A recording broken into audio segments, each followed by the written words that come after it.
जो चुनाव आयोग के जो नतीजे दिखाई दे रहे हैं, अपडेट हो रहे हैं, उसमें कुछ महत्वपूर्ण बातें हमको देखनी होंगी। देखिए, निश्चित तौर पर जो अभी के रुझान हैं उसमें सपा और कांग्रेस गठबंधन आगे चल रहा है, लेकिन कई सीटें जो हैं मैं लगातार देख रहा हूं कि मार्जिन उसमें बहुत कम है। जैसे घोसी की जो सीट है उसमें समाजवादी पार्टी के जो उम्मीदवार हैं राजीव राय, वो मात्र 1395 वोटों से आगे हैं। जौनपुर से कुशवाहा जी जो हैं वो 1767 वोटों से आगे हैं। इसके अलावा कोई 3000 वोटों से आगे है, कोई 2000 वोटों से आगे है। तो अभी देखिए 11 बजे हैं जी, और हम लोगों ने कई बार जो मतगणना स्थल पर रिपोर्टिंग की है तो आंकड़ा देखिए पल पल बदलता रहता है। कई बार विधानसभा जो होती है, मान लीजिए हम गौतम बुद्ध नगर में बैठे हैं तो कुछ विधानसभा जो शहरी वोट है वो जाता है भारतीय जनता पार्टी को, लेकिन जब देहात की वोट खुलती है तो वहां पर दूसरी पार्टी आगे चलती है। तो ऐसा ही समीकरण लगभग हर लोकसभा क्षेत्र में होता है। तो फिलहाल हमें इंतजार करना होगा, लेकिन इतना जरूर है कि जिस तरह से एग्जिट पोल आए थे, एग्जिट पोल में लग नहीं रहा था कि जो सपा कांग्रेस गठबंधन है वो उत्तर प्रदेश में इतनी बड़ी लीड लेगा, इतनी सारी सीटों पर वो आगे बढ़ेगा।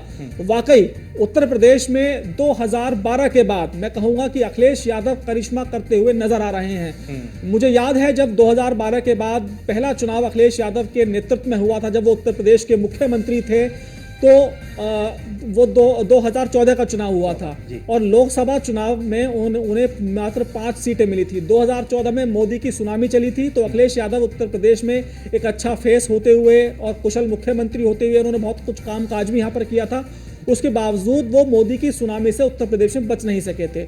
उसके बाद 2017 में अखिलेश यादव का इलेक्शन आया जो विधानसभा का था, और उस इलेक्शन की हार जीत उनके ऊपर निर्भर करती है। हालांकि उस वक्त समाजवादी पार्टी में बहुत घमासान चल रहा था, लेकिन उसके बावजूद अखिलेश यादव ने मेहनत की, लेकिन चुनाव वो हार गए।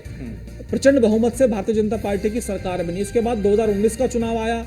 2019 के चुनाव में अखिलेश यादव लगभग टूट चुके थे इसलिए उन्होंने एक बहुत बड़ा गठबंधन किया मायावती के साथ, ताकि वो अपनी जो फ्यूचर की राजनीति है उसको बचा सकें और हार का सामना उनको ना करना पड़े। लेकिन उसमें भी अखिलेश यादव कोई बहुत बड़ा करिश्मा नहीं कर पाए और 5 सीटें मात्र समाजवादी पार्टी ने जीती। और ये जो चुनाव अब 2022 के चुनाव में आपने देखा समाजवादी पार्टी का क्या हाल हुआ, तो लगातार एक के बाद एक हार अखिलेश यादव के पॉलिटिकल कैरियर पर सवाल उठा रही थी।